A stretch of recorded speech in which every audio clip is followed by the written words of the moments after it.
It's hard to put aside two thoughts when thinking about Africa. The first is to think that Africa is a continent forever sentenced to poverty, illness, starvation, and tragedy, and a lot of tragedy. Further, Africa is often thought of as a somewhat compact territory where everything is connected. To Western eyes, Africa can look more like a country than a continent, with many failing to realize the colossal size of this continent. Africa is as big as Europe, the US, India, China, and Argentina combined. So now you can imagine the diversity that this huge territory must contain. In 2010, The Economist referred to Africa as the continent without hope. But as can often happen, things rapidly changed in Africa. Since the start of the 21st century, Africa has experienced a significant boost, especially in the poorest countries on the continent. With the exception of South Africa, the countries of Sub-Saharan Africa achieved annual growth rates of 6.2%. By comparison, that is twice the growth rate of countries in Latin America during the same time period. In 2015, 5 of the 10 economies that grew the most in the world were in Africa. These are the Ivory Coast,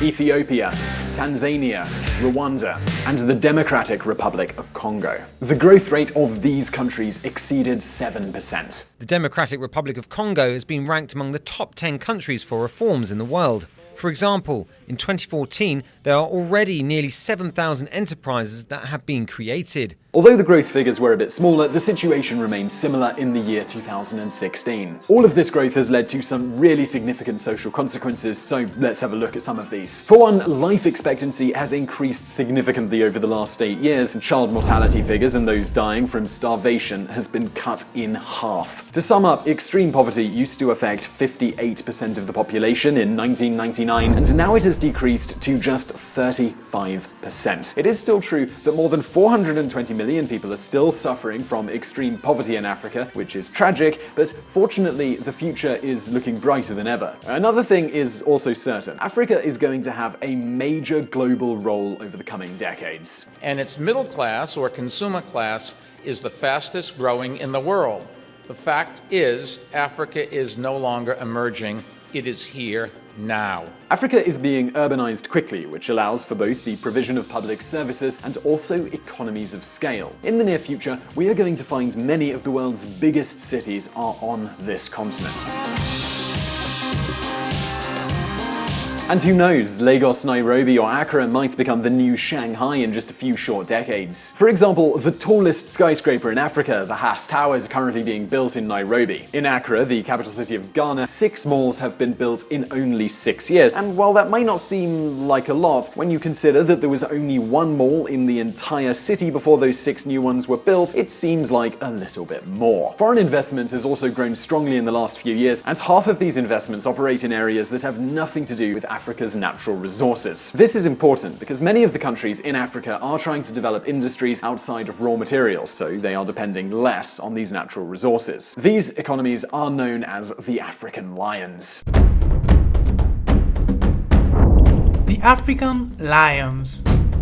These African lions include Kenya, Uganda, Tanzania, Mozambique, and Zambia. These are the countries in Africa that are developing the fastest. Now, we're going to discuss each of them in detail in upcoming videos, but today we're just going to focus on 3 of them. First of all, Rwanda.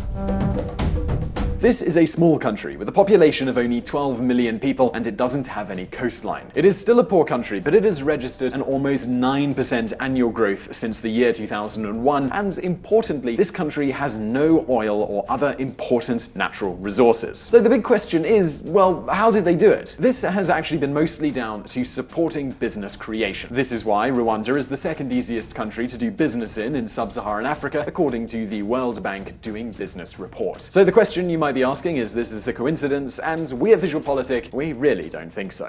We are now, for example, looking at the secondary cities. The cities, if they are well organized, if they are well invested, and you put everything that's needed, and is well connected, are pole of growth. Now, thanks to all of this, nearly all children have primary education, and 98% of its people already have access to healthcare. As a consequence, child mortality has been reduced by 60%, and AIDS and malaria have also seen significant reductions. Further, Rwanda's president, Paul Kagame, claims to be a disciple of Lee Kuan Yew, the legendary leader of Singapore, who we're going to be discussing in an upcoming episode, so don't forget to subscribe if you haven't already, so you will get notified about that, and also won't miss out on any of our other videos. Ethiopia.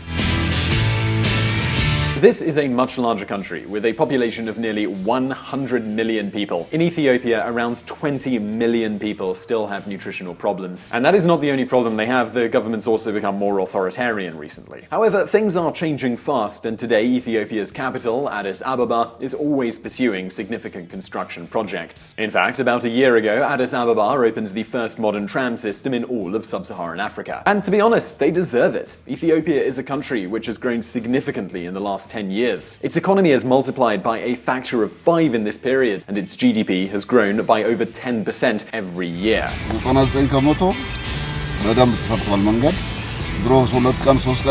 So now you might be asking, well, how did they do it? Well, they were simply trying to be more attractive to investors than their neighboring countries. In doing so, the country has established 2 main priorities. 1, achieve stable macroeconomics, and 2, establish attractive taxation. For example, import of technological equipment, such as machinery, does not have any import charge. Further, companies don't have to pay any tax in their first 5 years, which is pretty nice.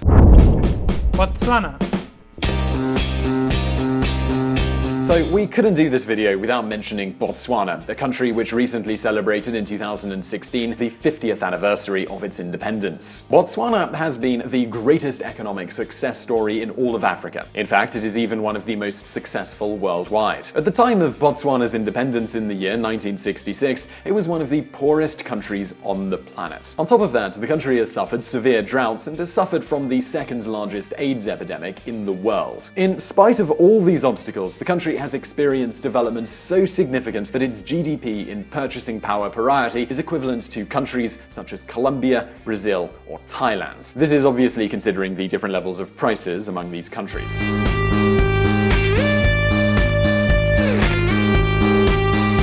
Here, the key to success can be found in the strength of its national institutions, their healthy public finances, and above all, the country's legal certainty. In fact, in the last CPI Corruption Perception Index, Botswana was ranked in 31st position. This is a better position than countries like Spain, Israel, or Taiwan. Rule of law, regulatory reform, good governance, those things matter even more because people should be able to start a business and ship their goods without having to pay a bribe or hire somebody's cousin. But now, how about some more surprising facts about Africa? You should know that this continent is already home to 400 companies with a turnover of more than $1 billion a year. So it really does seem that the end of Africa being a totally poor continent is coming to an end. Furthermore, in Africa, we can also find Nollywood, the second largest film industry in terms of films produced in the world, only 2,500 films less than Bollywood. Further, in Nigeria alone, the film industry employs around 1 million workers. Naim, I swear!